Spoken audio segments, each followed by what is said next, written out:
Buena semana mos del Dio, buena semana mos del Dio, buena semana mos del Dio, alegres y sanos. Buena semana mos del Dio, alegres y sanos. A mis hijos bendecir, a Ahora mis sí, ya hijos estamos bendecir, vivo en que me los Facebook. deje el Dios vivir alegres y sanos. Ay, buena semana, mos del Dios, alegres y sanos. Buena semana, buena semana, ay, buena semana, mos del Dios.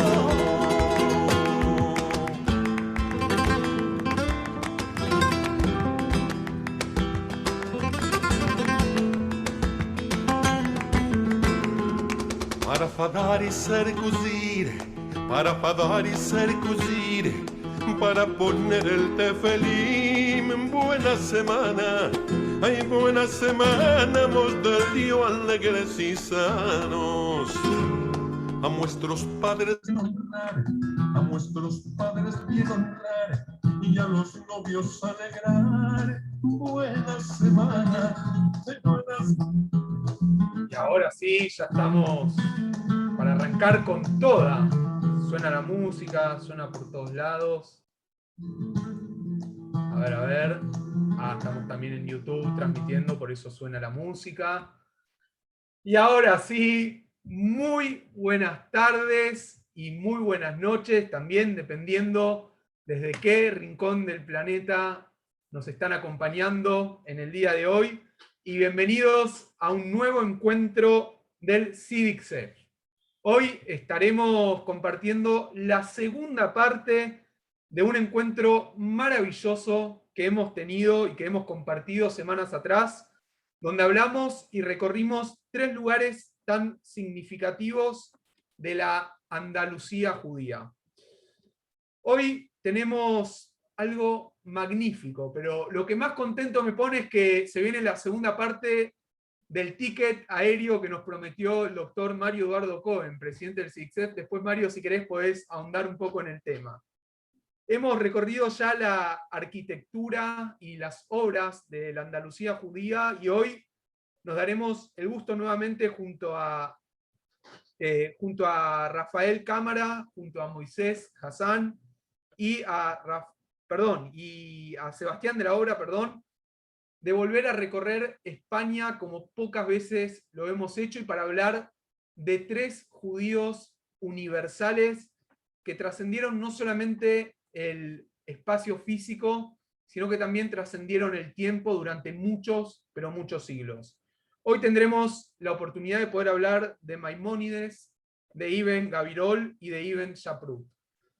Como hacemos en cada encuentro, quiero agradecerle especialmente a todas las entidades que nos acompañan a lo largo y ancho del continente, y ellas son la comunidad israelita sefaradí de Chile, el Centro de Estudios Sefardíes de Caracas, la comunidad israelita sefaradí del Uruguay, la Sociedad de Beneficencia Israelita sefaradí del Perú, la comunidad hebrea sefardí de Bogotá, FESELA, la Federación de Entidades Sefardíes de Latinoamérica, FESERA, la Federación de Entidades Sefardíes de la República Argentina, la comunidad Betel de Argentina y también la Red de Juderías de España. A todos ellos, muchísimas gracias. Recuerden, como hacemos en cada encuentro, de enviarnos desde qué rinconcito del planeta nos están acompañando en el día de hoy. Y ahora sí, sin más preámbulos, le doy la palabra al presidente del CIVICSEF, querido Mario Eduardo Cohen. Adelante, por favor. Bueno, buenas tardes a todos, buenas noches allí en Europa e Israel. Nuevamente gracias por estar con nosotros.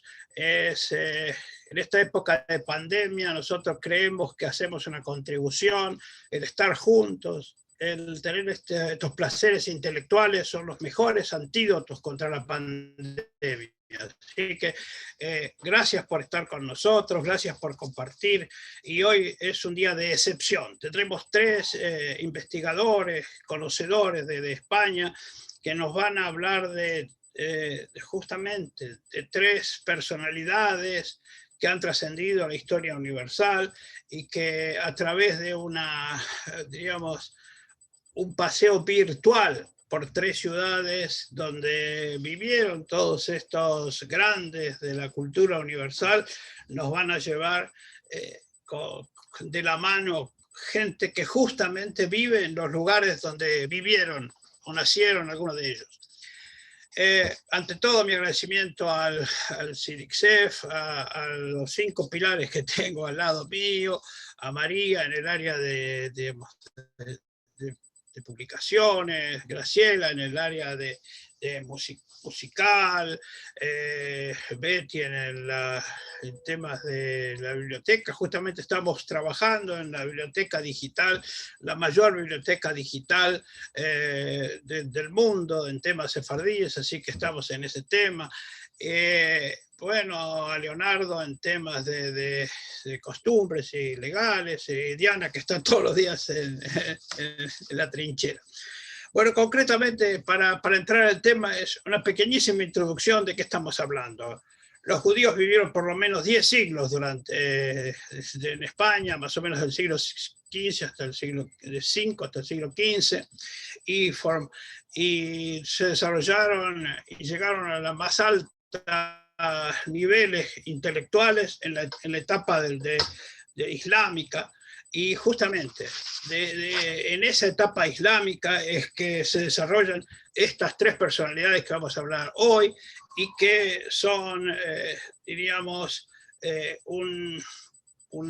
ejemplos digamos, de lo que se llama la época de oro de los judíos en Sefarad. Es decir, desde el siglo IX hasta el siglo XII se desarrolló una etapa que pocas veces tuvo parangón en la historia judía, y 3 de esas personalidades son las que nos van a hablar, de ellas 3 nos van a hablar.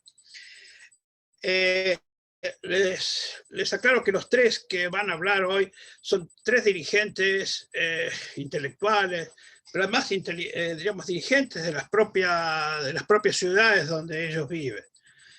Cabe destacar que Sebastián de la Obra es nada menos que el director, presidente y creador de la Casa de Sefarad, que ustedes les invito a conocerla, los que no han pasado en Córdoba por ella, y se van a quedar deslumbrados.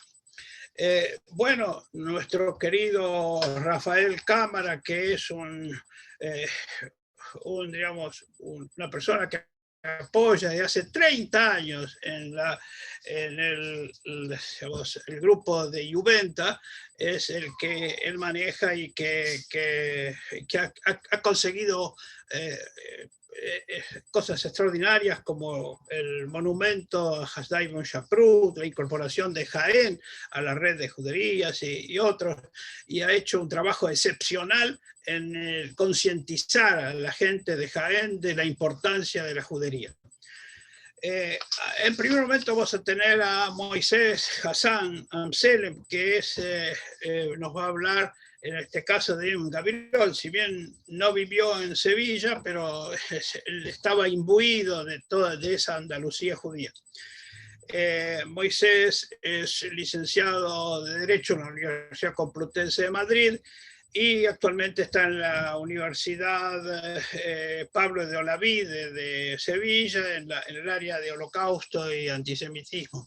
Y es comentarista de radio, etcétera, y televisión. Gracias por tu colaboración. Y en segundo lugar lo tendremos nada menos que a Sebastián de la Obra, que es un intelectual de primer nivel, que bueno, es historiador, estudió historia en la Universidad de Granada, historia contemporánea, después historia y después ciencias de la comunicación, después archivos, bibliotecas, etcétera. Trabajó en bibliotecas, en archivos, y fue defensor del pueblo de Andalucía y la Asociación Andaluza de Documentalistas, la Asociación de Derechos Humanos de Andalucía. Y lo más importante de su vida, para mí, es la creación de la Casa de Sefarad, primero en Sevilla en el año 2007 y ahora en Córdoba, un monumento, un museo y a la vez un centro cultural de primer nivel. Tuve el honor de presentar mi libro en el año 2018 en la Casa de Sefarad, delante del bueno, de la alcaldesa en ese momento. En síntesis, es una autoridad. Gracias por acompañarnos. Y ahora una palabra especial de agradecimiento muy importante para los tres. El CIDICSEF en sesión plenaria los ha designado miembros correspondientes a los tres, se les va a mandar los diplomas correspondientes. Para nosotros es un honor que nos acompañen, que nos ayuden, que nos den su visión sobre estas tres personalidades.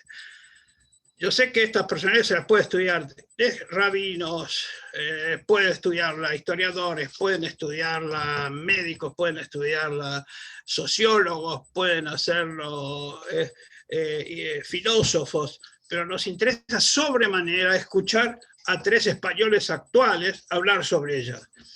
Gracias a los tres. Le doy la palabra entonces, habíamos quedado a Moisés Hassan, que nos va a hablar de Gabirol, Ibn Gabirol. Gracias a todos. Les invito a dejar sus preguntas, comentarios, etc. El CIDICSEF está abierto para todos ustedes, para todos los comentarios que quieran hacer, acotaciones, etc. Gracias, querido Moisés, a tus órdenes. Bueno, pues en primer lugar, buenas tardes o buenas noches aquí en España. Bueno, estoy un poco aturdido por la noticia que acabas de comunicar de que, bueno, de que en sesión plenaria nos habéis hecho miembros del CIDICSEF, que para mí y seguro que para Rafael y para Sebastián es un gran honor. Somos nosotros los que os agradecemos que nos deis esta oportunidad de estar con todos vosotros y bueno, pues para transmitir y para divulgar un poco nuestro conocimiento sobre todo de la historia de los judíos españoles. Así que, de verdad, muchísimas gracias por ese honor que nos habéis conferido. Bueno, y sin más, inicio mi presentación.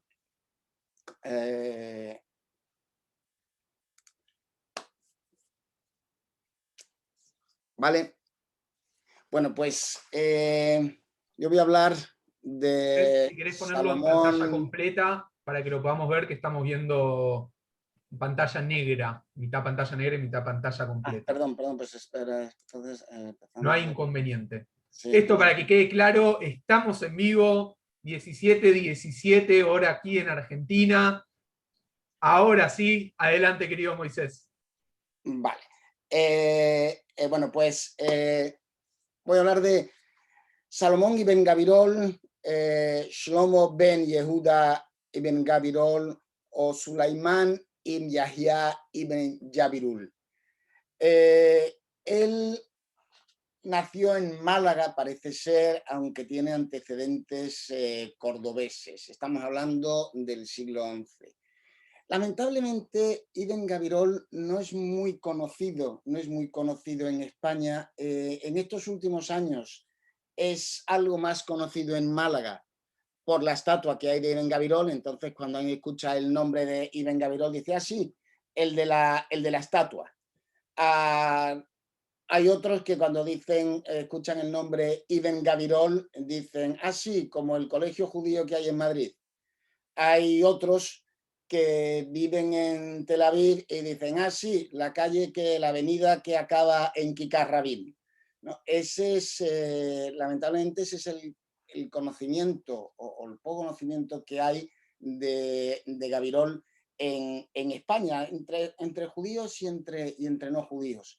Y es verdaderamente una pena, porque creo que es el poeta o el mayor poeta que ha dado el judaísmo español en tantos siglos de luz.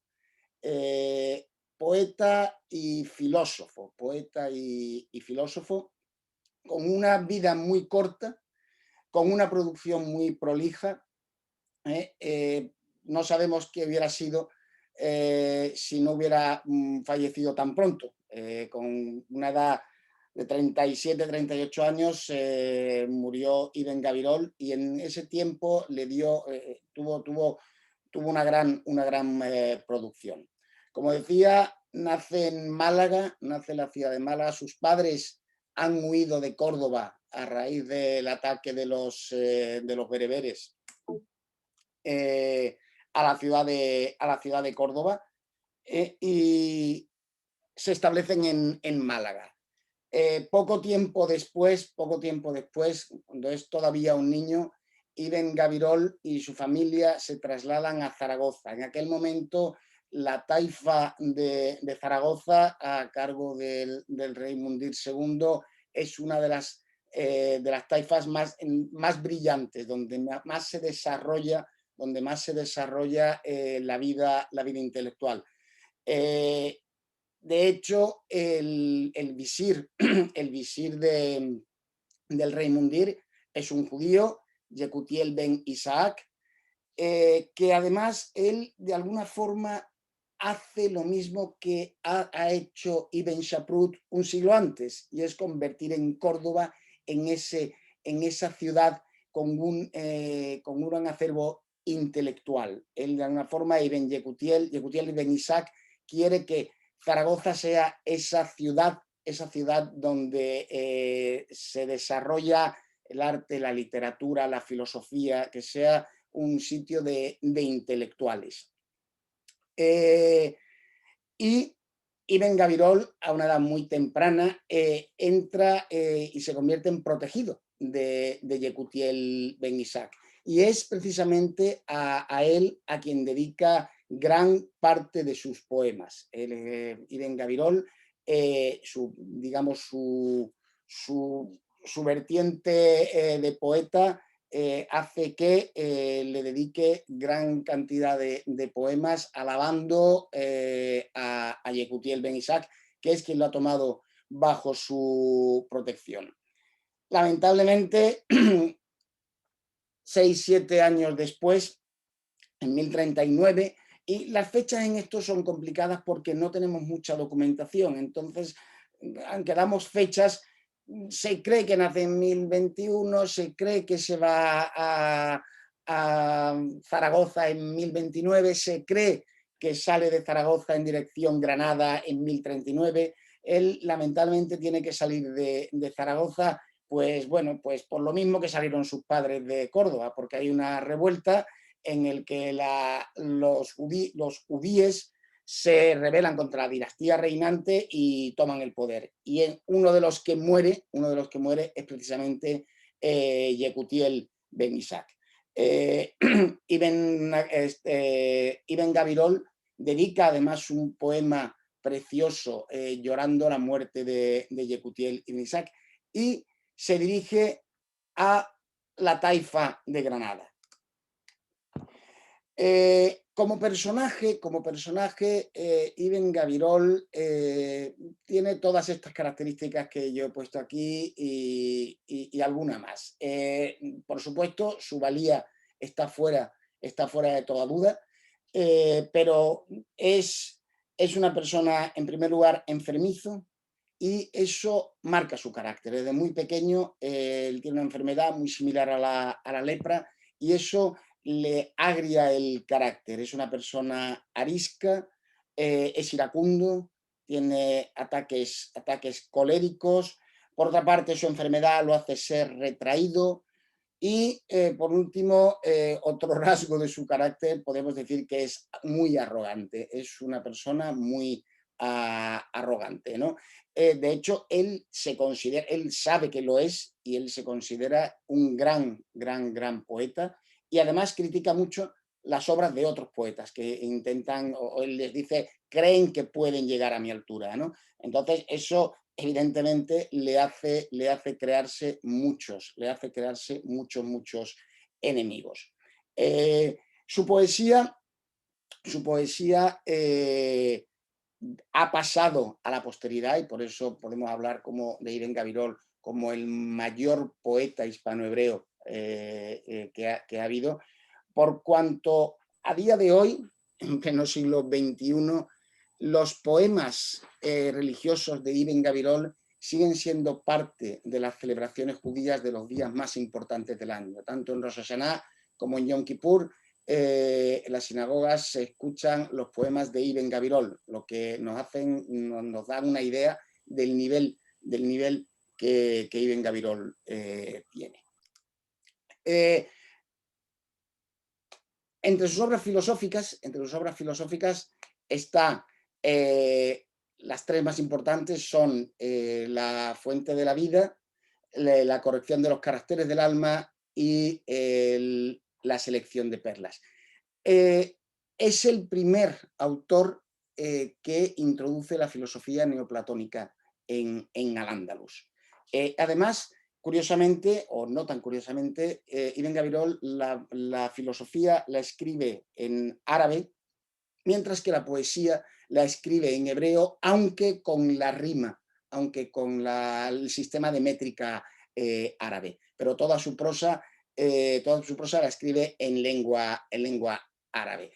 Como decía, Gabirol trae el neoplatonismo al judaísmo y además en ese aspecto y siglos más tarde va a ser muy admirado por los cristianos, ¿no? Hace algo muy similar a lo que un siglo más tarde va a hacer Maimónides con Aristóteles, ¿vale? Entonces, y para él la sabiduría es algo indispensable en el ser humano, ¿no? Hay una máxima que dice que el comienzo de la sabiduría es el deseo sincero de instruirse. Tener deseo de instruirse ya es amar la sabiduría, ¿no? Esa es un poco su manera de pensar. De su primera obra, que he nombrado allí, el Fons Vitae, La fuente de la vida, es un tratado filosófico y además solo se conserva la traducción latina. Del segundo grupo de obras, el Tratado sobre ética y moral, La corrección de los caracteres del alma, perdón, es un tratado sobre ética y moral más allá de la religión. Y La selección de perlas son enseñanzas morales y éticas con contenido bíblico. Entre ellas, entre las perlas que yo destacaría de Ibn Gabirol, hay dos. Una de ellas dice: el mejor compañero de un hombre es su intelecto, su peor enemigo, su deseo. Y otra perla que creo que es algo muy visionario, además: el verdadero amigo te sirve con sus bienes en el tiempo de la necesidad y con su alma en el tiempo de la desgracia. Esa es el tipo de enseñanzas morales sobre las que trabaja Ibn Gabirol.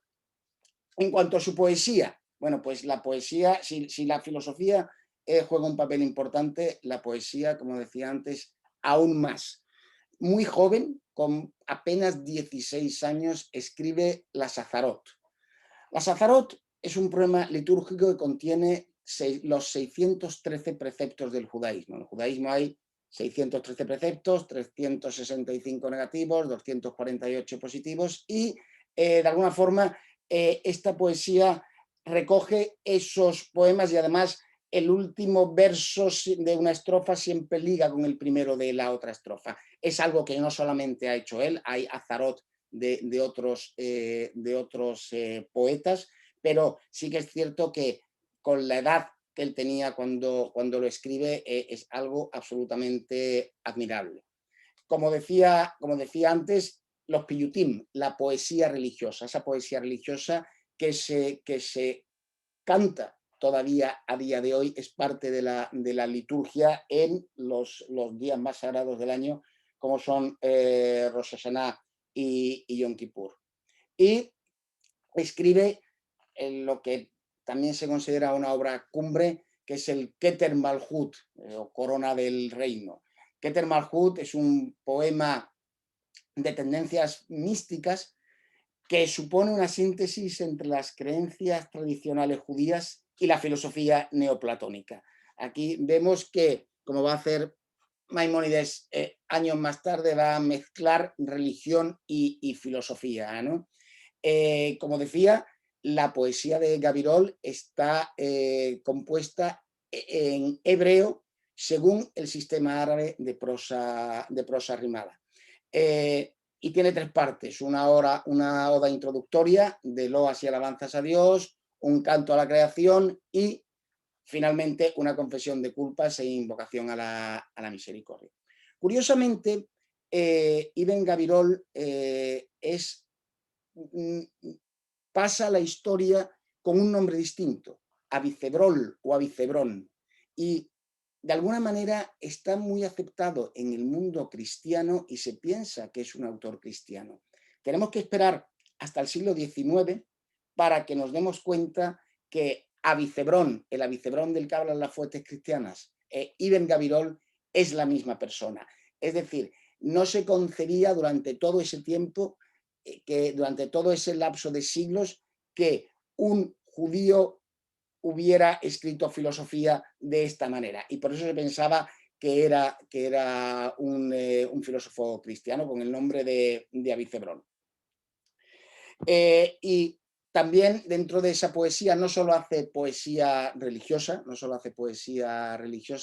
sino panegíricos y elegías, como dije antes. Él hace, cuando muere Yekutiel Ben Isaac, le dedica poemas lamentando y llorando por su muerte, y también cultiva la sátira y el autoelogio. Como hemos dicho, era una persona así él sabía, una persona petulante, arrogante, que sabía lo bueno que era y le gustaba que se lo reconocieran, ¿no?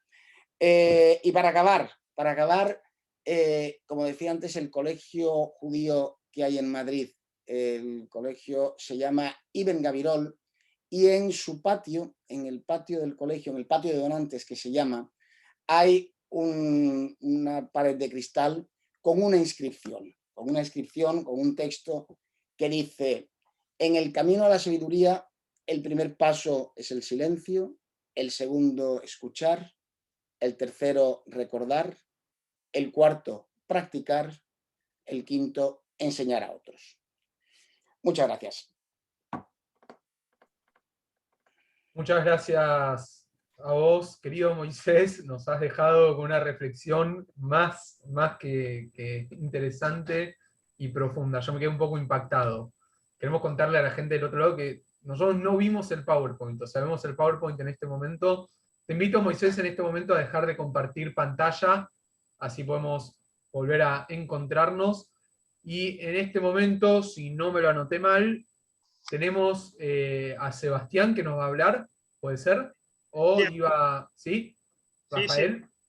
No, Sebastián. Ahora, sí. Mario me corrige. Querido Sí. Sebastián, Pero, adelante, por favor, y bienvenido.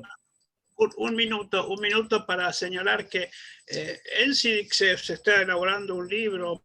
María de Azar lo está terminando, un libro que se llama Shlomo Ibn Gabirol, y que va a estar disponible en internet, y que queremos con ese libro que dar difusión internacional a toda la obra de Gabirol. Así que bueno, agradecemos profundamente a Moisés Hassan y bueno, esperamos el libro de María para difundirlo internacionalmente. Gracias, Sebastián, a tus órdenes. Si son a mis órdenes, ¿cuándo llegamos a Buenos Aires? O lo del CIDIC solo es un documento. ¿No nos vaya a llevar a Buenos Aires a conoceros? Dicho esto... Hacemos un intercambio, Sebastián. Acá Mario nos invita a ir a España y ustedes vienen de España para acá. ¿Por qué no? Why not? Why not? Buenas noches desde la ciudad de Córdoba. A mí me va a permitir Moisés, porque mis 3 poetas preferidos en lengua española o en la traducción de sus textos a lengua española son Ibn Gabirol, son San Juan de la Cruz y son Luis Cernuda. Son para mí los 3 grandes poetas de un nivel de extensión del conocimiento y de profundidad sorprendente. Pero como a Moisés se le ha olvidado, este es uno de los poemas más incisivos de un Ibn Gabirol cabreado con el mundo, cabreado con la ignorancia, cabreado con la estupidez de los propios y de los ajenos. La traducción literal al castellano es: de gritar mi garganta se ha secado, la lengua al paladar se me pegará, y de tanto dolor y tanto duelo, mi corazón palpita incontrolado. ¿Acaso es poco estar entre una gente que piensa que mi izquierda es lo mismo que mi derecha? Sepultado, mas no en el cementerio, que en mi morada está mi propia caja. En mi sangre mis lágrimas derramo, y en mi vino mis lágrimas destilo. Sediento estoy de amigos, y me extingo antes de que mi sed llegue a extinguirse. Eso es un poeta. Eso es alguien que piensa más allá de su propio beneficio. Eso es alguien cabreado con una existencia miserable y mediocre de quienes lo rodean. A mí me corresponde hablar, pero es una auténtica osadía, de una figura que en el mundo del judaísmo ahora se le considera como el más grande exponente, sobre todo en cuanto a la recopilación de la legislación y de las normas de carácter talmúdico, con su Mishneh Torah. Hablar de Maimónides es una osadía, y yo no voy a recapitular su ingente obra médica, filosófica, de carácter religioso, sus responsas, porque es un atrevimiento, porque para eso tienen ustedes miles de documentos y de libros. Y en Google y en Internet, la Wikipedia no dice ninguna barbaridad sobre la figura de Maimónides. El Maimónides que yo quiero contarle es el Maimónides que yo he ido descubriendo en los últimos 30 años. El Maimónides que me interesa por ser un médico de atención primaria. En este país, los médicos de atención primaria son los que salvan el sistema de salud, pero no tienen una consideración académica o intelectual de ser grandes profesionales, porque son los que directamente tratan con los enfermos o los pacientes que llegan al centro de salud y le dicen, me duele en el pecho, y además hablan mucho. Es un médico de atención primaria en el siglo XII, no en el siglo XXI. Y ese lo leí en su régimen de la salud y me interesaba por una curiosidad casi de carácter gastronómico. Quería saber lo que él opinaba de cada uno de los alimentos que en su época se tomaban y que hoy en día se siguen tomando. Y descubrí a un verdadero científico, porque casi todas sus opiniones, salvo una, eran absolutamente sustentadas en el conocimiento científico, salvo una, que después alguien me dirá que no es real, pero yo lo pienso. Después me adentré con mucho atrevimiento, en mi juventud ya tardía, en conocer al Maimónides filósofo. Y fue un auténtico calvario, que dirían en la tradición europea. Leer la Guía de Perplejos, Morene Bugin, era imposible. Necesitaba diccionario, necesitaba una epistemología de qué términos usa Maimónides, por qué hace referencia a Filón de Alejandría, por qué hay referencia al sabio filósofo musulmán Ibn Arabi, por qué hay... Era terrible y no lo entendí. Y lo volví a releer y subrayaba una hermosa edición de la editorial española de Trota. Y no había forma de comprenderlo. Hasta que fui haciendo anotaciones de textos que escriben sobre la Guía de Perplejos por filósofos, por ensayistas, por investigadores, para poder ir captando cuál es el pensamiento de este buen hombre judío, porque ejercía de judío, que se adentra en unos vericuetos que dan vértigo. Y después intenté comprender algunos de los textos no muy conocidos. No son la Mishneh Torah, ni son el libro de la salud, ni son la guía de perplejos. Sus cartas. Y descubro un tratado sobre la traducción que podía estar escrito hoy en día por los vanguardistas que trabajan sobre las traducciones y el concepto de multiculturalidad. Cuando nuestro Maimónides Rambán le escribe a su amigo Ibn Tibón, un importante médico y traductor cuya familia huyó de Granada en la época de las persecuciones almohades y huyen al sur de Francia, y toda esta familia, los tibónidas, se convierten en los grandes traductores europeos, en el sentido amplio de la palabra, Maimónides le escribe a su amigo Yehuda Ibn Tibón, que va a traducir algunos de sus textos, y le dice: ten cuidado con lo que traduces. ¿Sabes de qué estoy hablando? ¿Conoces la lengua en la que yo escribo? ¿Estás ducho en la terminología científica de lo que quiero contar? Ten cuidado y no te imagines más de lo que yo he escrito. ¿Sí? Hay un tratado auténtico de cómo se debe de traducir. Leo un breve texto muy curioso. En la traducción al castellano se traduce como la epístola sobre la apostasía, que es una especie de homenaje a su padre, que escribió una epístola sobre la consolación, o una epístola de consolación. Es el único texto que provocó que Maimónides alterara su equilibrio físico y mental. Nunca Maimónides, ni en el momento de las grandes controversias de las que hablaremos ahora, se atrevió a ser virulento, a ser agresivo. Era un hombre templado, dirían ustedes hoy en día. Y se atreve a cabrearse, ese es el término, creo yo, que pueden entender ustedes en mi expresión, cuando un grupo de rabinos en Marruecos, ¿cómo le explicaría yo? Se atreven a decir que los conversos, los traidores al judaísmo que se han convertido al Islam, deben de desaparecer.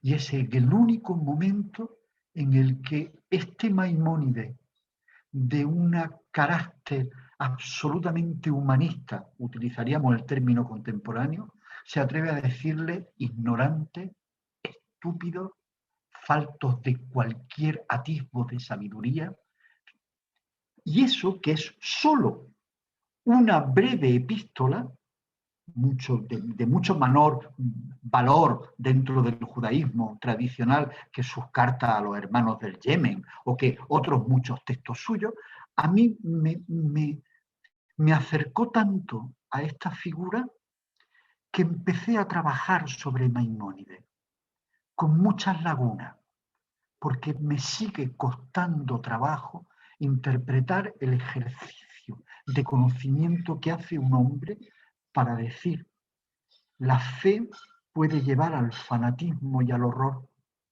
y la lógica de la razón puede convertirte en un asesino. Hasta llegar a esa conclusión de su pensamiento filosófico, tardé años, porque en mi vida yo no he tenido tanto tiempo como Maimónides para dedicarme al conocimiento. Aunque en mi vida, que ya es larga, sí he tenido la habilidad de descubrir que no hay otra cosa mejor que el conocimiento. Nuestro Rambán es una figura sorprendente, por decir un término, o asombrosa, si ustedes le prefieren el término. Es un emigrante que en la cultura contemporánea hay que tener en cuenta que es una de las identidades de los tiempos que nos toca vivir. Es un hombre que vive y nace en un sitio, que sale huyendo para otro sitio, que de ese otro sitio vuelve a salir huyendo, que llega a Acre y a Jerusalén pero no está muy convencido de que ese sea el lugar donde debe de estar, y que llega a tierra ajena, a Egipto, es decir, es un emigrante. Después es un verdadero cosmopolita, no tanto en su vida doméstica y particular, que es austero, templado, etcétera, sino en su concepción del conocimiento. Es un hombre que reza en hebreo, es su religión y su fe, que escribe en árabe y que piensa en griego. Es un hombre que es seguidor de Immigas, del gran estudioso de la escuela talmúdica de Lucena, que lee a Yehuda Halevi y que descubre un judaísmo sionista en sus poemas en la Siónida, que lee a Filón de Alejandría, que se entusiasma, aunque en algunas cosas no coincida, con Aristóteles, que conoce la poesía de Ibn Gabirol. Hablamos de una figura que desde muy jovencita está imbuido en la obsesión del conocimiento. Le pasó a otro gran humanista, a Spinoza. Spinoza, para poder vivir, tenía que pulir las lentes, era su trabajo. Maimónides, para poder pensar y escribir, tenía que ejercer de médico, porque era su fuente de ingreso una vez en Egipto. Pero al margen de esas coartadas para poder vivir y comer, todo su universo es el conocimiento. Hay un buen amigo filósofo que ha escrito algunos textos muy interesantes sobre Maimónides y sobre su pensamiento, un filósofo sevillano, Tomás Valladolid Bueno, que tiene uno de sus textos es El pensamiento de Maimónides o la nostalgia de la verdad. Rambam es un hombre constantemente buscando la verdad, intentando compatibilizar. Hay una mirada política sobre la figura de Maimónides. No sé si quienes nos estén viendo y escuchando participarán o no, pero en cualquier caso no es que no me importe su opinión, sino que yo traslado que hay una mirada política contemporánea sobre el pensamiento de Maimónides que podría poner colorada la cara de gran parte de la clase política, no digo en Argentina, que a lo mejor se le puede poner colorada a cualquiera, sino en Europa o en el continente americano en general. Y es el pensamiento de Maimónides que habla en un sentido por encima del sabio, que es el profeta, planteando: el hombre tiene pensamiento, pero tiene acción y es necesario hacer compatible el pensamiento con la acción. Y ambas, tanto el pensamiento como la acción, como la actividad de uno, tienen que estar bajo el paraguas de la moral. Sustituyan el término moral, que es un término con un carácter excesivamente religioso, por el concepto contemporáneo de ética. Él dice que lo que se piensa tiene que coincidir con lo que se hace. Toda una patada en semejantes partes para los pensadores políticos y gobernantes de nuestras sociedades, en el que no ven ningún problema en el que lo que se piense no se corresponda nunca con lo que se hace, o lo que se hace no se corresponda con lo que se piense. Ese es el carácter sorprendente de un hombre que viaja de Córdoba a Almería. Se desconoce qué ocurre en Almería, pero se tira varios años.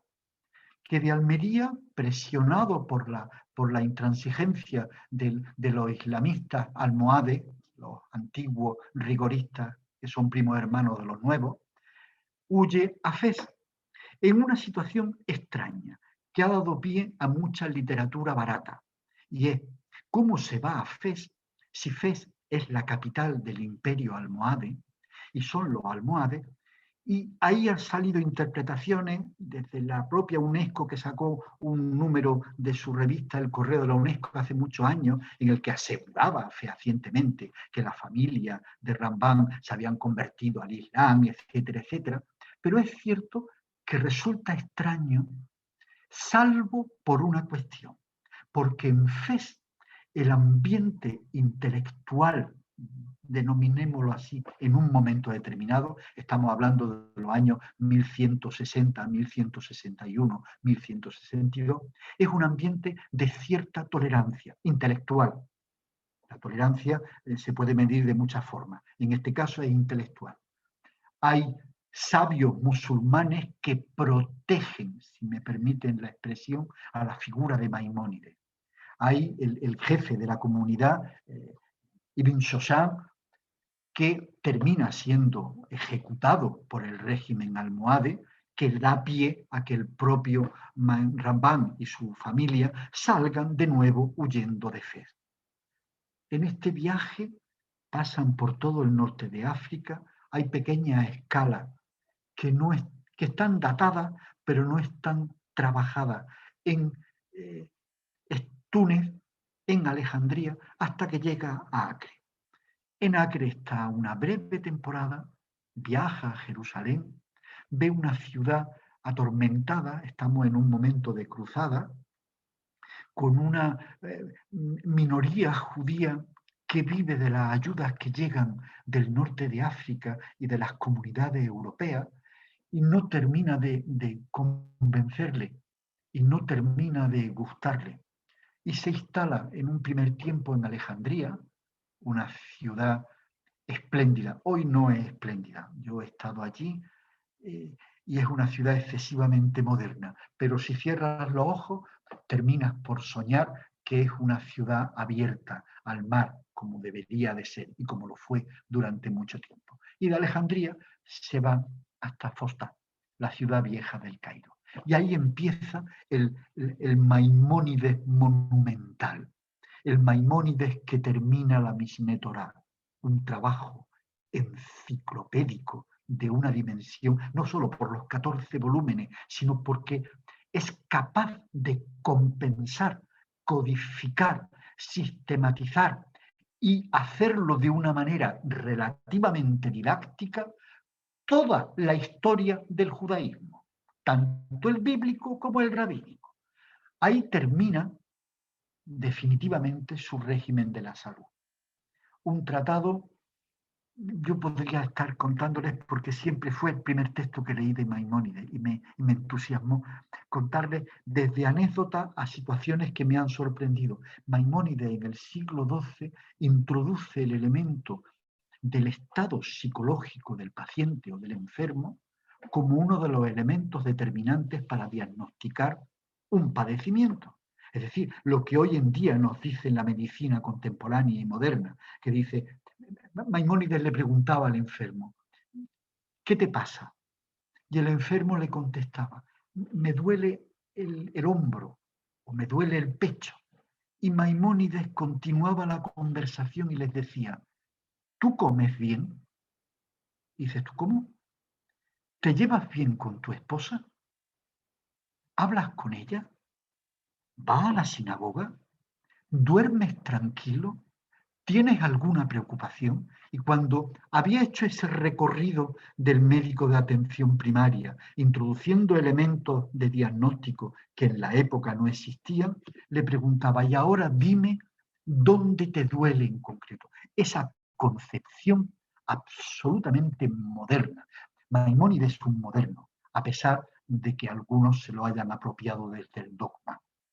Y después termina también en el Cairo su obra magna, su obra difícil, la que todavía necesito diccionario y cierta enciclopedia y tratado para terminar de entender el nivel de profundidad de un hombre religioso, porque lo era, que no le gustan los dogmas, que desprecia profundamente el ritualismo, la superstición y los falsos profetas, y que plantea que para el ser humano es indispensable hacer uso de la razón lógica para entender y acercarse, en este caso a Dios o al conocimiento.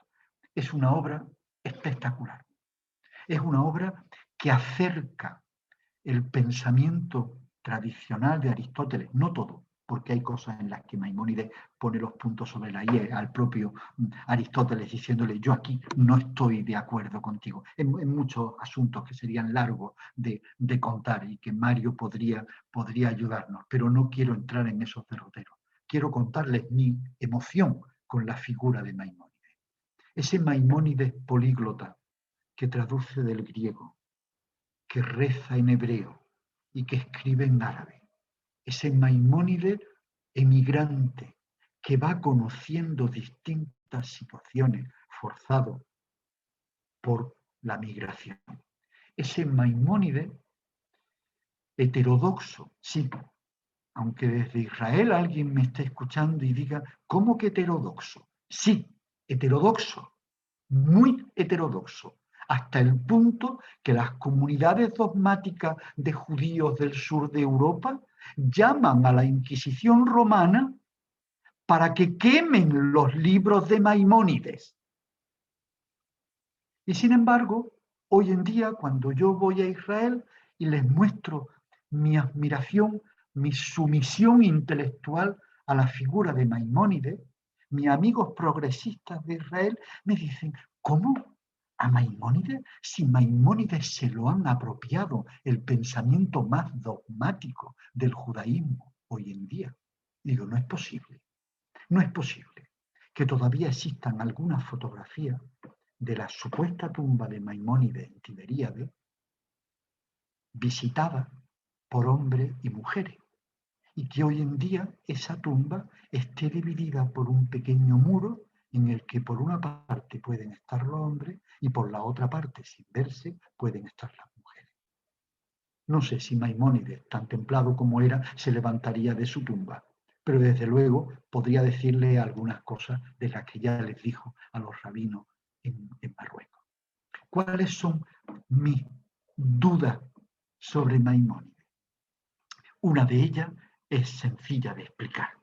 Yo soy, como buen sefardí, un apasionado de las berenjenas. Me encantan, me sé de memoria las 36 formas de cocinar la berenjena. La he tomado en Estambul, la he tomado en Jerusalén, la he tomado en Alejandría, en Tetuán, en Córdoba, en mi casa.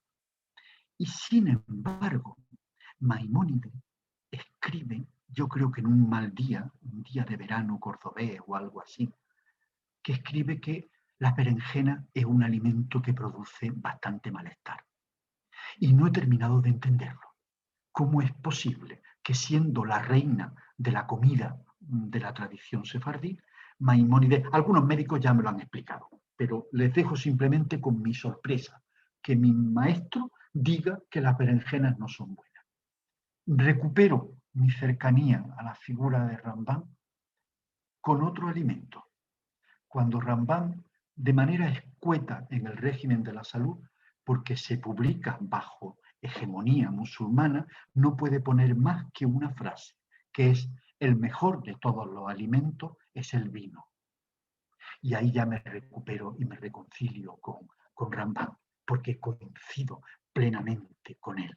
No puso más porque estaba censurado y no puede hacer un elogio de esa magnitud. El mejor de todos los alimentos es el vino, bajo un régimen que también había sus cosas. También había sus cosas. Rafael debe de conocer por la etapa del califato de Córdoba que los alfaquíes, los doctores islamistas, doctores en el Islam, le dicen al califa Al-Hakam II: ¿qué es esto de que tú dejes que los judíos de la ciudad puedan vender, producir y vender vino, si eso es un alimento que está prohibido, etcétera? Y el califa les contesta: van a seguir haciéndolo, porque con el impuesto que les tengo puesto por producir, vender y comercializar vino, yo compro los libros de la gran biblioteca califal y no voy a dejar de comprarlos.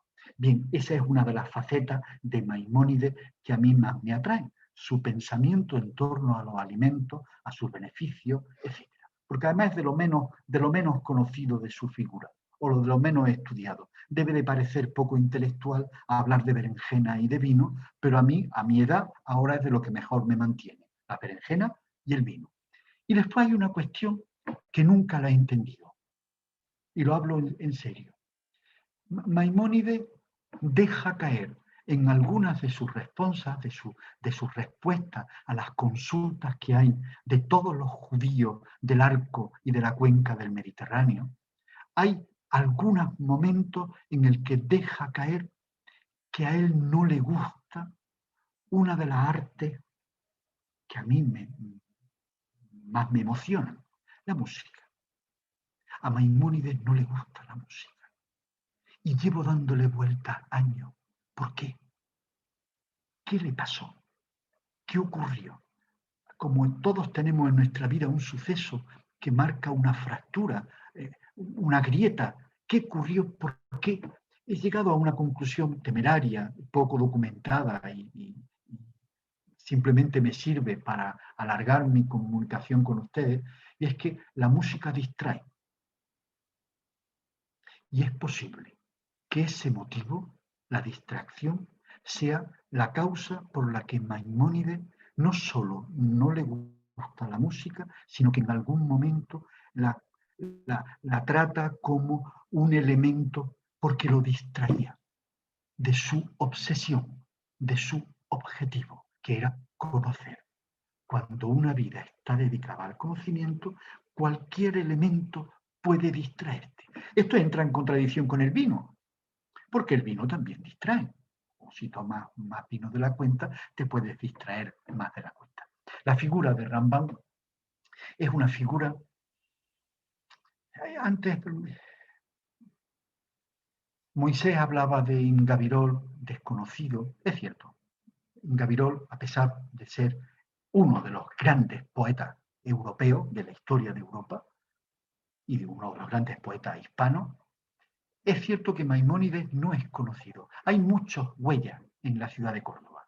La plaza de Tiberíades, la estatua de Maimónides, la plaza de Maimónides, determinados recorridos.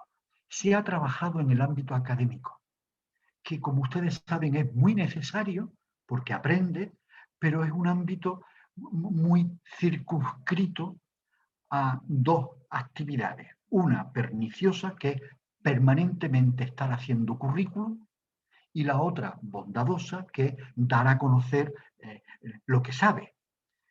Fuera del ámbito académico, Maimónides no es conocido. Sé que hay universidad en Buenos Aires que lleva su nombre. Sé que el Instituto de Biomedicina de la ciudad de Córdoba, en España, lleva su nombre. Que hay hospitales en Estados Unidos con su nombre, y jardines de infancia, y yeshivá, y calle, y plazuela, y estatuas, pero no es una figura cercana.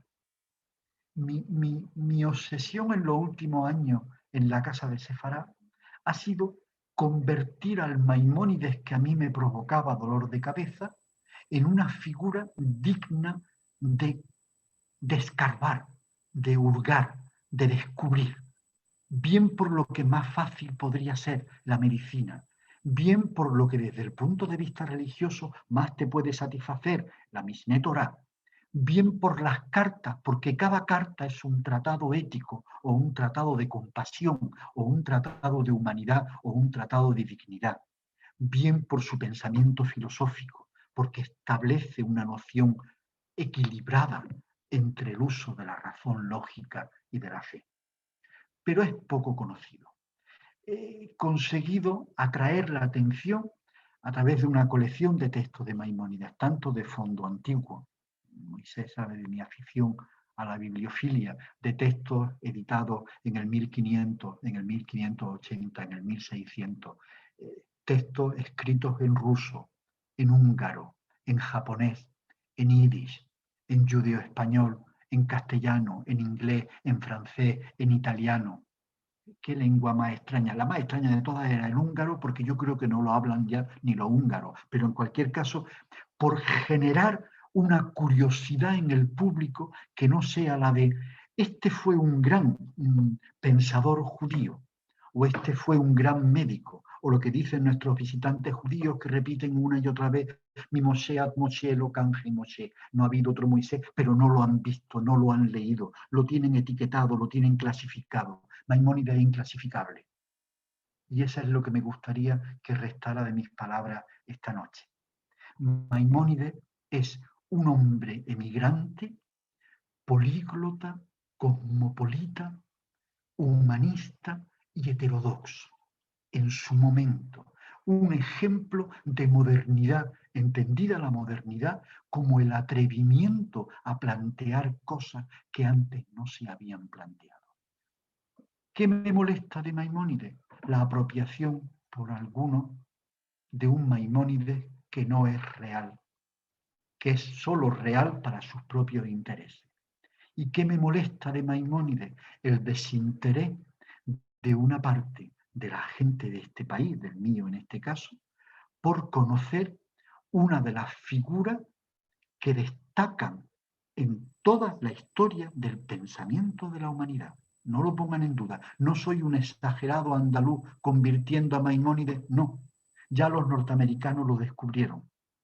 Y en la cúpula, ya lo saben ustedes, del Congreso de Washington, donde están los nombres de los grandes legisladores de la historia de la humanidad, hay dos hispanos. Alfonso X el Sabio, un rey curioso, y Maimónides. Ha sido un placer. No tengo reloj, nadie me ha avisado. No sé si me he comido el tiempo de Rafael o no me lo he comido. Por cierto, a Rafael lo puedo introducir con un texto hermosísimo Están aplaudiendo de todas partes. Te pido que veas las imágenes. No, que me pierdo, que no tengo las cosas escritas, Mario, me pierdo. Quiero introducir a Rafael, igual que he leído el poema de Ibn Gabirol. El más antiguo de las personas de las que hoy estamos hablando, por edad, es Hasdai ibn Shaprut. Después viene Ibn Gabirol y el más joven era Maimónides. Hay un texto de Ibn Shaprut que habla de Andalucía, hermosísimo. Es cierto, pero hay mucha más pasión que verdad en lo que dice. En una de las cartas que por orden del califa Hasdai ibn Shaprut, en la corte del califato en Córdoba, escribe al supuesto rey de los házaros, en la vieja península de Crimea, que se suponía, Hasdai define el lugar donde él vive. Esto es un elogio a Andalucía, porque esto es la Andalucía judía.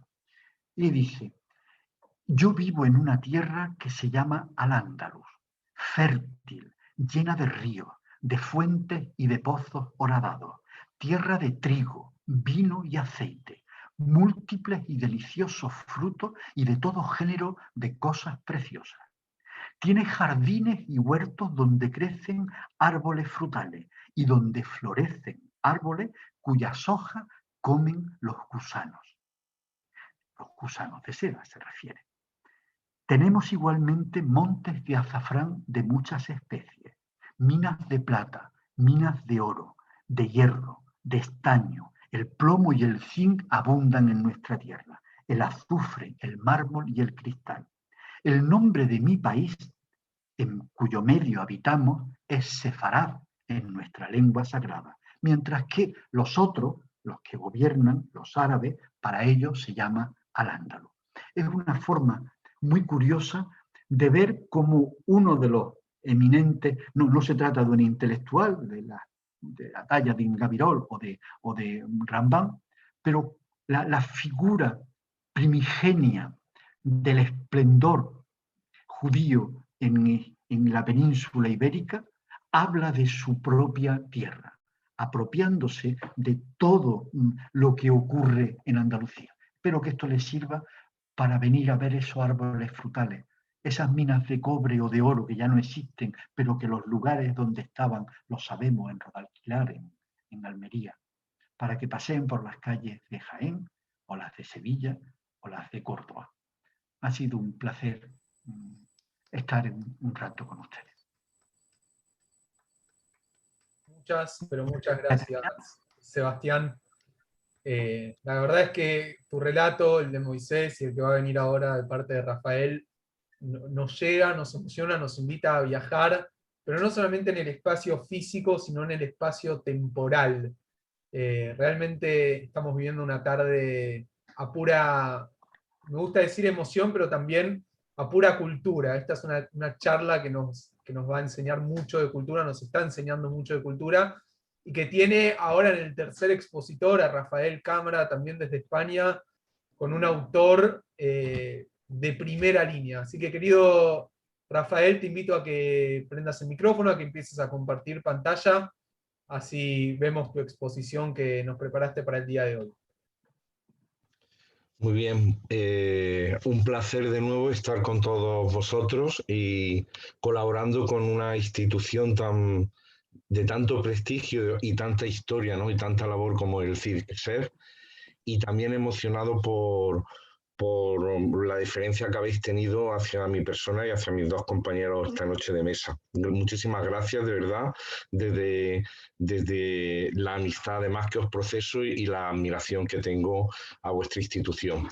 Voy a hablar de un personaje que se llamaba Hasdai Ibn Saprut. Su nombre completo era Abu Yusuf Hasdai Ibn Isaac Ibn Saprut, pero pasó a la historia con ese nombre de Hasdai Ibn Saprut, y que es una hebraísta que era de Jaén, que falleció hace aproximadamente 1 año y medio. Guadalupe Said Muñoz, en varias obras que escribió, lo llamó la figura cumbre de la judería de Jaén, y bueno, en recuerdo de ella, pues he querido poner este título, ¿no? Era hijo de una familia jiennense, los Ibn Saprut. El padre de Hasdai se llamaba Isaac, era un hombre rico, un hombre piadoso.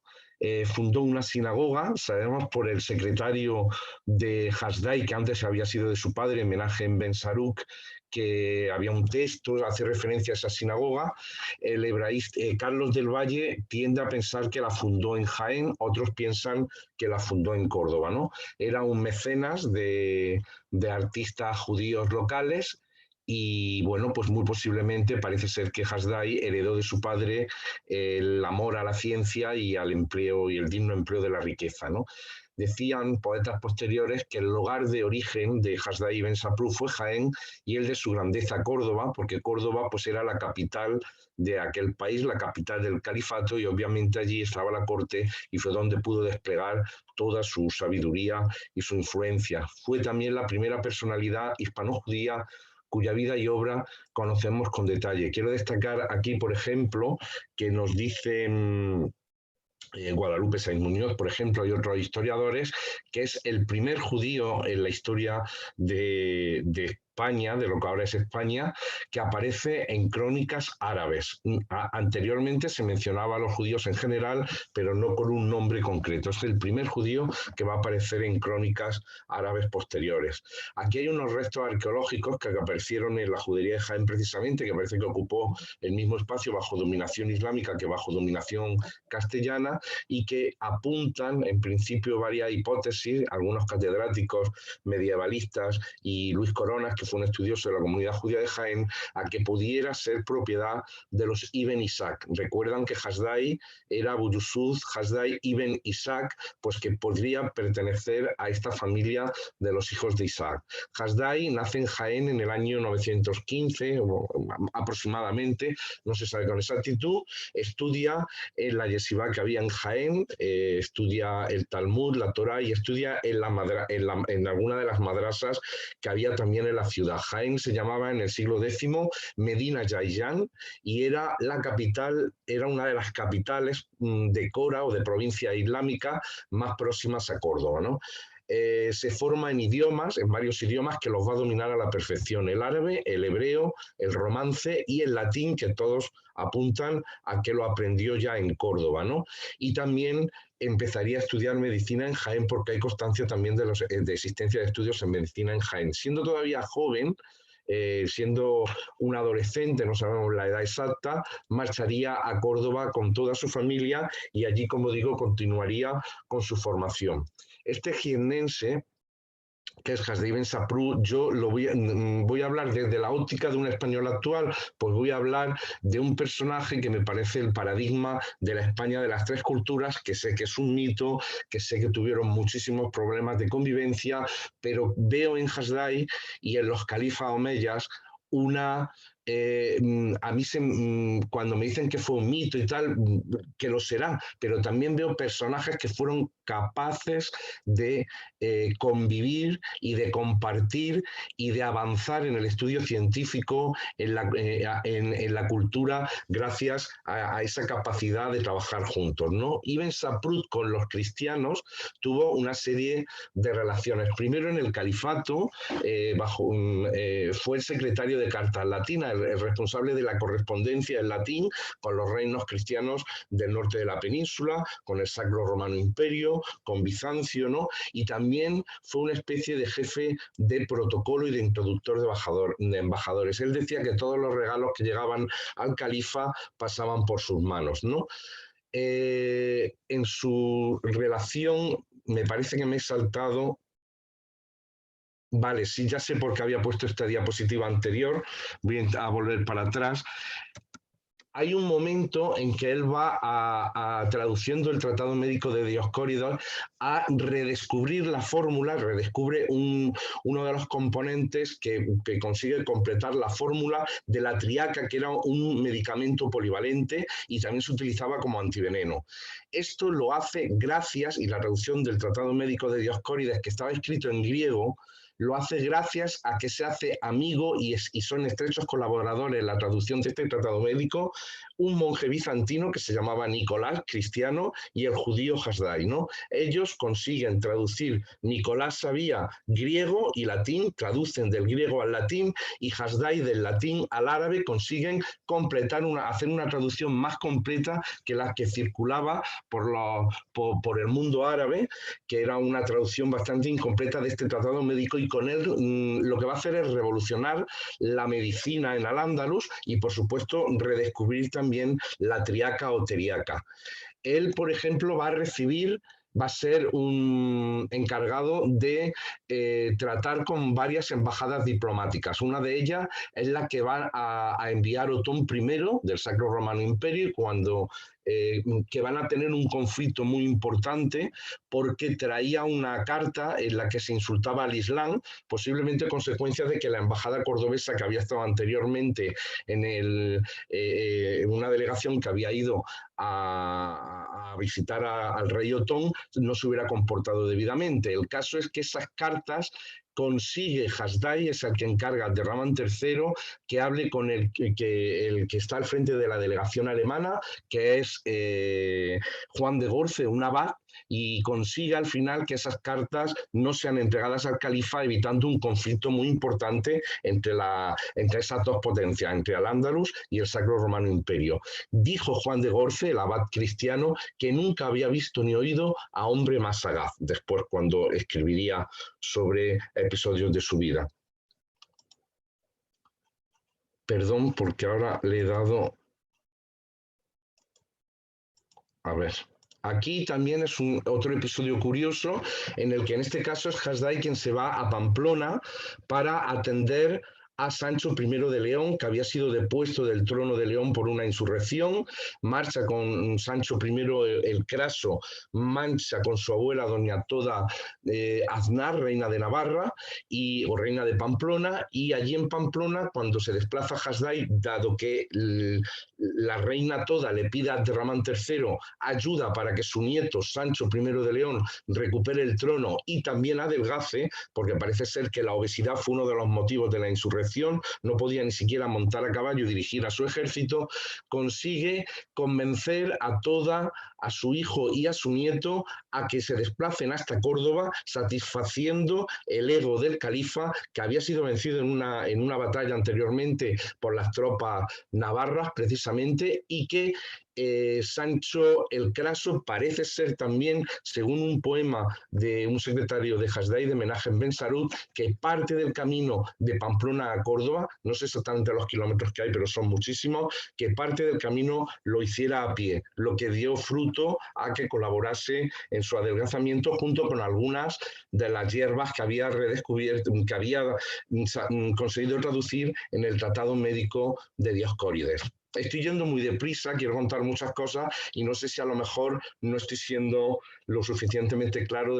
Quiero destacar algunos episodios importantes de la vida de este personaje, ¿no? Porque realmente es fascinante. Ibn Saprut, con los musulmanes, pues creo que hay poco que decir.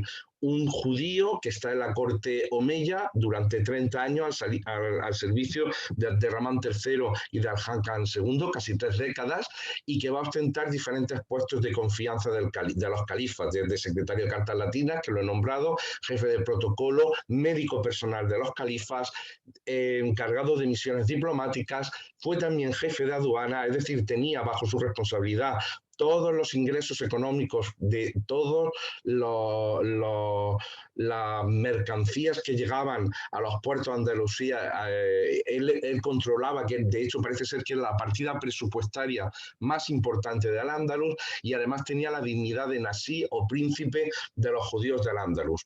Llega a alcanzar un poder muy, muy grande en el califato, no ostentó nunca el nombramiento, nunca fue nombrado visir, pero realmente fue un ministro plenipotenciario. Son varios los historiadores también y los autores que dicen que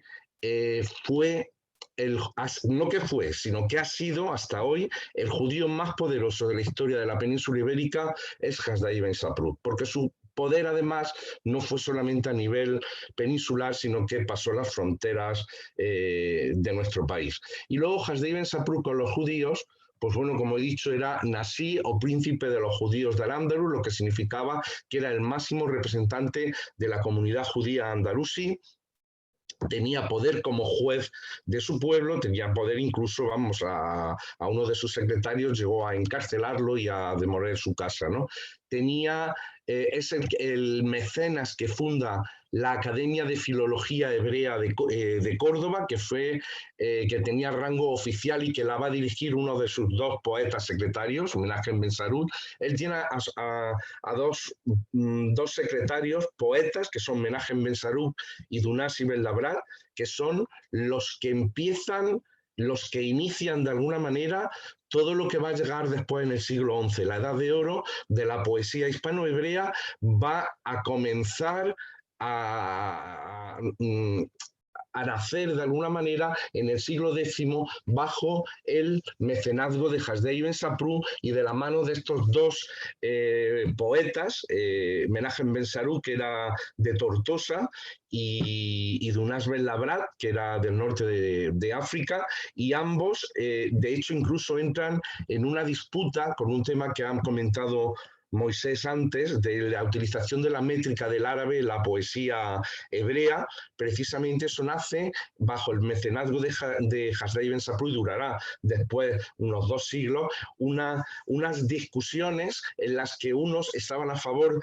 del engrandecimiento de la poesía hispanohebrea con la utilización de la métrica árabe, y otros lo veían un sacrilegio, ¿no?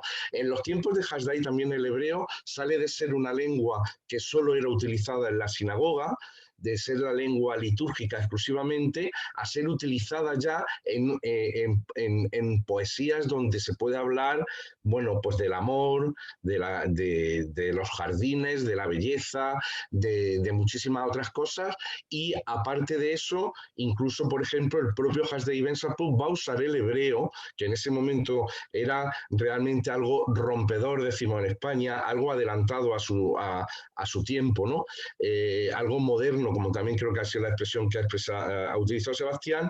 Utiliza el hebreo, por ejemplo, en poesías introductorias, en sus cartas y en cartas diplomáticas que él va a escribir, va a utilizar el hebreo como la lengua para escribir, por ejemplo, a la emperatriz Helena de Bizancio o al rey José de los Jázaros, ¿no? Es una cultura que siempre había sido muy cerrada en sí misma la judía, pero que bajo el califato cordobés se dan una serie de circunstancias que hace que se arabicen, entre comillas, que se dejen influir por esa cultura, tanto adoptando, por ejemplo, la métrica del árabe, como los temas de la poesía en árabe, que también la van a trasladar a la poesía hispanohebrea. Llegó a tener en su labor de mecenas y con sus relaciones con el pueblo judío una de las 7 dignidades que tenían las academias rabínicas de Oriente, que era la de Rescala, precisamente porque apoyó económicamente a esas academias y también recibió a sabios de esas academias aquí en Sefarad, y ello fue lo que llevó a que Córdoba, que era la capital de Al-Ándalus, ¿no?, se convirtiera en el epicentro del saber judío a nivel internacional y se alcanzara una independencia a nivel jurídico, religioso, etcétera, que hasta ese momento nunca habíamos tenido en este país. Y bueno, en cierto modo hay quien se atreva a decir que Sefarad se convierte en la verdadera patria del pueblo judío en el siglo X, gracias al poder y a la labor de mecenazgo de este personaje. Hasdai tiene una doble faceta muy interesante, porque es el Nasí de los judíos de Al-Ándalus, pero se convierte, además, en esa riqueza que tiene su personalidad, se convierte también en el protector de los judíos de la diáspora en general. Tanto es así que hay constancia de una carta que envía a la emperatriz Helena de Bizancio, en la que intercede por los judíos bizantinos que estaban siendo perseguidos en algunas zonas del imperio, y también se sabe que los judíos de Toulouse le van a pedir ayuda por un ritual un tanto salvaje que se realizaba en Semana Santa, en que daban un golpe a un judío que presentaba 30 libras de cera en representación de las 30 monedas que habían pagado a Judas por la venta o por delatar a Jesucristo. Y bueno, sabemos que lo intenta, pero en el caso de Francia no sabemos qué ocurrió. En el caso de Bizancio sí cesaron las persecuciones contra los judíos, ¿no? ¿Y él por qué se dirige a la emperatriz Helena de Bizancio directamente y en hebreo? Yo personalmente, no, yo también lo he visto a veces, pero sobre todo, vamos a ver si me sé explicar. Él, para dirigirse directamente a la emperatriz de Bizancio, es porque tiene una categoría protocolariamente del nivel, no del nivel, pero sí lo suficientemente elevada como para poder tratar con ella. Su condición de nasí o príncipe es lo que va a permitir que protocolariamente se pueda dirigir a esa emperatriz y que utilice el hebreo. Para mí es muy significativo. Es Hasdai ben Saprut el que contacta con el rey José de Jazaria en el siglo X. Él le envía una carta al rey José y el rey José le contesta. Esto merecería por sí solo una explicación bastante más detallada, pero como a casi todos ustedes les va a sonar los házaros, ¿no? El imperio házaro, pues que sepan que ese primer contacto se estableció gracias a el interés de Hasdai por contactar con ellos, y de hecho tuvo que utilizar varias vías hasta que lo pudo conseguir. En Jaén, Hasdai ha sido reconocido en los últimos años, era un personaje muy desconocido. Tiene una calle, una avenida que se llama Avenida Ben Saprut, la tiene también en Córdoba, tiene una calle, sé que en Jerusalén tiene otra calle, ¿no? Es un personaje reconocido también en lugares, pero aquí en Jaén hasta hace pocos años no lo era, y en el año 2015, en el 1100 aniversario de su nacimiento, a propuesta además de la asociación que presido, de Juventa, que fue quien coordinó ese 1100 aniversario, como digo, en el año 2015, se le elevó un monumento en la Judería. Ahí lo estamos descubriendo el alcalde en ese momento, Javier Várquez, y un servidor, y se le concedió la máxima dignidad que la ciudad de Jaén puede conceder a una persona o institución, que es el título de la medalla de oro y título de hijo predilecto. Hasdai ben Saprut tiene la máxima distinción actualmente en su ciudad natal. Tiene una escultura, esta escultura, que Mario me ha pedido antes que pusiera alguna imagen, como verán, simboliza ese trato con las tres culturas. El pez simboliza el cristianismo, la menorá, el judaísmo, la media luna creciente, el islam, y el nombre de Hasdai ben Saprut escrito con caracteres hebreos, árabes y latinos, ¿vale? Y un poco decir eso, ¿no? Es un personaje que hoy por hoy en Jaén consideramos como posiblemente es el jiennense o jaenés más ilustre de todos los tiempos, es decir, el personaje que en la historia en nuestra historia en Jaén ha sido el más ilustre de todos, es un judío, que actualmente está afortunadamente reconocido entre la población, que nos sentimos muy orgullosos de él y que además ese orgullo se acrecienta porque fue un personaje capaz de colaborar, de investigar, de trabajar con judíos, con cristianos, con musulmanes, y nos parece que es un paradigma o incluso un humanista en pleno siglo X. Muchas gracias. Gracias, querido Rafael. Nos has transmitido no solamente parte de la historia del pasado, sino también del presente. Mirá ahí los aplausos que hay del otro lado de la pantalla, Gracias. que no solamente son para Rafael, para Sebastián y para Moisés, porque estamos teniendo una tarde realmente hermosa y que nos ayuda a viajar. Y viajar hace bien, de eso estoy seguro. Quiero contarles brevemente, mientras que Sebastián de a poco ya se empieza a preparar, porque tenemos un cierre especial a pedido de la comisión del CIDICSEF. Sebastián va a estar entonando algún que otro tema, me dijeron por ahí.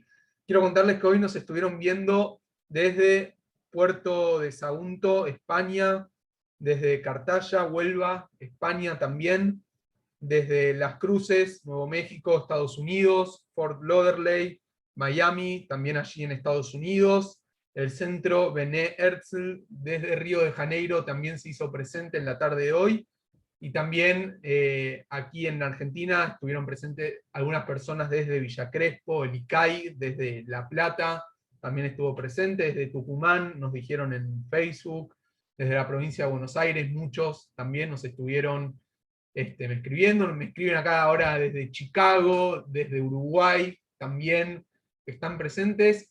Así que verán que no solamente son personalidades destacadas de España, sino que también son personalidades destacadas del mundo. Hay una historia inmensa por recorrer y que de a poquito empezamos a contemplar. Primero, como dijimos antes, en el primer encuentro hemos visto las grandes obras arquitectónicas, los grandes monumentos, y hoy hemos visto tres personalidades, me siguen escribiendo, Mar del Plata, Parque Centenario, un montón de lugares, Gibraltar también, muchos lugares que nos están viendo, a tres personalidades que hoy también se reivindican, porque hoy, como vemos, lo estamos compartiendo con todo el mundo. Tengo dos preguntas muy, pero muy breves para hacer antes de pasar al momento musical. Cualquiera de los tres puede responder. La primera pregunta que me llegó es, dicen así, tengo entendido que no solo Ibn Gabirol, sino todos los pensadores y poetas de estos tiempos escribieron su prosa en árabe y solo la poesía en hebreo. ¿Es eso correcto? ¿Cuál es la opinión al respecto? ¿Y cuál puede ser la razón para que haya sido de esta manera? Lo vi ahí a Moisés diciendo, sí. Moisés, ¿tenés ganas de responder esta pregunta? Sí, efectivamente, no olvidemos que la lengua que hablaban, su lengua materna, por decirlo de alguna manera, era el árabe. Es decir, Maimónides nace en Córdoba y él en su casa seguro que hablaba árabe, independientemente de que supiera hebreo porque lo estudiaba, ¿no? Entonces, de alguna forma, era la lengua popular. Además, por lo que sé, el sistema métrico árabe, el árabe como lengua para la poesía es más rico que el hebreo. Entonces, ellos que dominan el árabe entienden que es mejor y por eso lo hacen de esa manera. Pero vuelvo a insistir, no olvidemos que esa es la lengua en la que ellos, como has dicho antes, Sebastián, que me ha encantado, era reza en hebreo, habla en árabe y piensa en griego, ¿no? Bueno, pues lo del árabe es exactamente así y por eso efectivamente escriben, y sobre todo toda su creación o gran parte de su creación está hecha en árabe. De hecho, Maimónides prácticamente todo lo que escribe lo hace en árabe, algunas cosas las hace en judeo-árabe, pero porque esa es la lengua en la que él probablemente se sienta más cómodo, y la domina, ¿no? Y es así. Sebastián, Rafael, ¿tienen ganas de hacer algún comentario? Si no, Bueno, pasamos a la... solamente que Hasdai Ben Saprut sí sabemos que Menachem Ben Saruk escribió cartas diplomáticas, o sea, en prosa, en hebreo. Bien. Quiero contarles que me siguen llegando, la gente me sigue mandando desde donde nos están viendo, desde Zimbabue, desde Córdoba, España, desde Washington, también en Estados Unidos, desde Linares, en España, también nos están viendo, así que un saludo muy grande para todos los que nos están acompañando. Sebastián, cuando hiciste el pase con Moisés, leíste un poema. Me están pidiendo el nombre de ese poema, si lo tenés presente, que a la gente le gustó mucho. Si podés activarte el micrófono, así te escuchamos. No, ahí No, está. no tengo el nombre, no tengo el nombre. No tengo Bueno, el nombre. Está una en una de tarea. las antologías de poesía profana de Ibn Gabirol. Debe de tener algún enunciado, pero no tengo el nombre. Bien, Cuando lo tenga, os queda lo como una tarea comunico. pendiente, Sebastián, para un tercer encuentro, el título de ese poema. Ah, sin problema, sin problema. Quiero decirles que de verdad me están llegando un montón de mensajes agradeciéndoles, diciendo los que están allí en Europa, muchos diciendo me voy a dormir con una sonrisa, me voy a dormir feliz, agradecidos de estar presentes y agradeciendo mucho al CIDICSEF por el encuentro que estamos llevando adelante. No me quiero imaginar los comentarios que me van a llegar por Facebook y también en este momento en el Zoom, cuando Sebastián empiece a entonar alguna melodía con ese tono de voz tan particular que tiene. Sebastián, ¿te animás? Me animo, pero yo que soy un poquito pedante, debo de recordarle que aquí en Córdoba ya son como las 12 de la noche. 12 menos 25, para ser exacto. 12 menos 25, en Córdoba un poco más. Vamos a hacer dos breves intervenciones musicales. Una tiene una lógica y es, ustedes saben que los más hermosos textos que se han convertido en cantos de sinagoga se hacen en esta tierra, en Andalucía, o en el territorio español, el Adón Olán, el Kol Nidre, el Kiesmerá Shabbat. Son bellísimas versiones de escritores y poetas o pensadores judíos que nacen en esta tierra. Pues bien, hay una hermosa versión. Yo la melodía la tengo porque así se cantaba en las sinagogas del norte de África, sinagogas casi todas ellas de origen sefardí, en Orán, en Constantina, en Argel, en Túnez, en Tetuán. Es un texto que se le atribuye a uno de los protagonistas de nuestra comunicación de esta noche, a Rambam, a Maimónides. No porque él lo escribiera exactamente o literalmente, sino porque se le atribuye a él su autoría. Es un canto de sinagoga, se suele hacer uso de él en Shabbat, y ustedes lo conocen, lo habrán escuchado con otra melodía, pero a mí esta es la melodía que me gusta. Igdal. יגדל אלוהים חי וישתבח, ננשך ובנטל מנשיאותו, אחד בין ג'חים ייחודו, נעלם ורמם להג'ותו. אין לו דמות הגוף ואינו גוף, לא נערום חיליו כקדושה, נתנו לכל דבר עשה נמרם, ראשון בראשיתו. יגדל אלוהים חי וישתבח, נמשך ובנטל מנשיאותו. Ya ha venido a saludarme mi hermoso gato y después vendrá mi hijo detrás porque diciendo, ¿qué a esta hora cantando? Realmente, Así lo cantamos en Sevilla todos los viernes por la noche en la sinagoga. Porque si no fuera así, seríais por lo menos polacos. Y hay una versión muy hermosa, muy diferente al canto de sinagoga. Se está sustentada sobre una suite turca, una melodía tradicional turca. Se canta en griego, se canta en turco, y hay una versión muy bonita por lo que significa de diversidad, de cosmopolitismo, de diáspora rica y hermosa. La canción se llama de distinta manera, lo diga en turco o no, Felshara o Ushkudara. Y lo curioso de esta versión no solo es su melodía, preciosa, una melodía turca clásica, sino el juego de lengua con el que canta. Ushkudara canevete masha la signorina ovogenua. Ushkudara canevete masha la signorina ovogenua. Come la luna è in la sua faccia, plie claire le boulevard. Come la luna è in la sua faccia, plie claire le boulevard. Volevo parlare sciatametni, because the father was a lagar. Volevo parlare sciatametni, because the father was a lagar. E con su ombrella d'aravetni, al reposa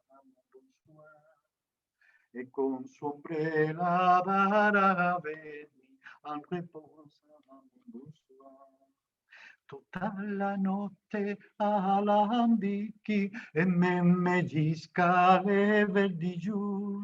Tutta la notte all'ambicchi e me meggisca le verdi giù. And every morning hasta Naki pure vede notre amour. And every morning hasta Baki e bue